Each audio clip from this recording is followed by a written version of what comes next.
Zunaj obravnavni senat okrožnega sodišča v Mariboru je po pritožbi, torej po moji pritožbi, zoper sklep o uvedbi preiskave, ki ga je izdala okrožna sodnica v Mariboru, v zvezi z očitkom, da je župan gospod Franc Kangler storil kaznivo dejanje zlorabe uradnega položaja ali pravic v zvezi z zamenjavo zemljišč za zadevo tako imenovana toplarna. Pritožbi ugodil v vseh pritožbenih razlogih in razveljavil sklep okrožne sodnice, za katero je bila uvedena preiskava zoper njega. Senat v svoji obrazložitvi obširno razlaga, da seveda očitki, ki so bili naperjeni zoper gospoda Franca Kanglerja v preiskavi, ne zdržijo nikakršne resne presoje. Prvič, v samem sklepu o uvedbi preiskave in zahtevi tožilstva sploh ni bilo v ničemer opredeljeno, s čim naj bi storil kaznivo dejanje, kako naj bi zlorabil svoj uradni položaj, od kod bi izhajala njegova dolžnost, da izpodbija te pogodbe, torej uveljavlja ničnost teh pogodb, kaj bi se zgodilo seveda, če bi uveljavljal to ničnost in še manj pa to, da je bila v mestni občini Maribor povzročena kakršnakoli škoda v zvezi z to zadevo. Utemeljuje seveda, da že iz samega sklepa o uvedbi preiskave in iz vseh do zdaj zbranih dokazov ni utemeljenega suma, da bi storil to kaznivo dejanje, ki se mu očitalo, in da seveda tožilstvo zmotno in napak, tako kot sodnica, ki je preiskavo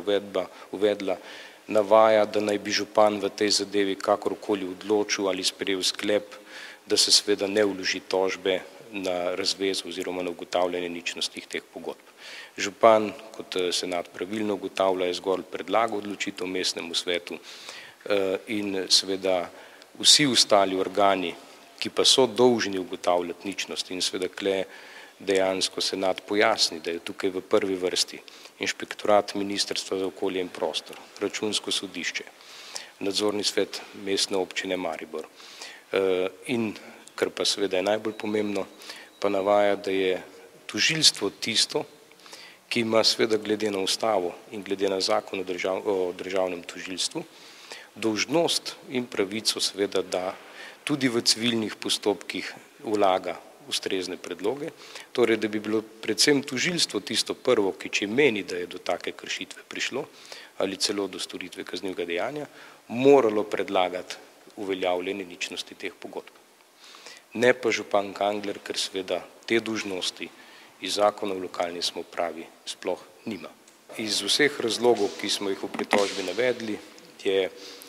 senat dal lepo zaušnico tožilstvu in sodnici, ki je izdala tak nepopoln sklep, ki je nerazumljiv, bil sam v sebi v nasprotju in seveda v preiskavo uvedla, ne da bi imela kakršenkoli utemeljen sum, da je župan storil kakršnokoli kaznivo dejanje. Glede na obrazložitev, kjer je senat jasno zapisal, da bi bila seveda v prvi vrsti tudi dolžnost tožilstva, da vlaga torej tožbe na ničnosti in kolikor je s tem dejstvom seznanjeno, tudi ničnost uveljavi, bo župan Franc Kangler, seveda jaz v njegovem imenu, podal kazensko ovadbo zoper pristojnega tožilca, ki je podal zahtevo za preiskavo, kajti vkolikor je menil, da so vsi ti razlogi podani, ki jih je opisoval, je bil on tisti prvi, ki mu zakon to določa in to konkretno mu določa, je bil on tisti prvi, ki bi moral to storiti, ne pa da je šel to očitati županu, ki teh pooblastil nima. Na eni strani župan očita, da ni uporabil svojih pooblastil, opustil svojo dolžnost in ni vložil tožbe na ničnost, na drugi strani pa očitno ne pozna predpisa, torej zakon o državnem tožilstvu, ki prav njim nalaga to dolžnost, da v primeru, da menijo, da je do tega prišlo in da je nastala tako velika škoda, da morajo to storiti sami. In tega storili niso. Vkolikor so bili mnenja, da je to podano, potem so oni tisti, ki so opustili svojo dolžnostno ravnanje. In zato bo seveda podana kazenska ovadba in potem bodo morali se ukvarjati sami za svojimi argumenti, ki so jih navajali, ali pa priznati seveda, da so ti argumenti dejansko bili izmišljeni za potrebe tega postopka. Ne znam si predstavljati, kaj bi lahko dopolnili, glede na to, da so jim na 9 straneh jasno razložili, da v vseh točkah, torej od samih pooblastil do ničnosti in vseh očitkih enostavno, da ni utemeljenega suma in da tudi tako rekoč kaznivega dejanja ne more biti. Seveda senat ni mogel sam ustaviti preiskave, ker te možnosti ni imel zaradi nepopolnega sklepanja in logično, da je razveljavil in ga vrnil. In sem prepričan, da seveda v ponovljenem postopku bo sodnica seveda preiskave ne bo dovolila ali pa bo takšno zahtevo zavrgla. Postopek pa nedvomno ni končan, kajti zdaj sledi postopek zoper tistega, ki je to zahtevo za preiskavo podal in ki ni opravil očitno svoje dolžnosti. Če je tako prepričan, da je tukaj nastala tako velika premoženjska škoda občini, potem bi moral vložiti tožbo.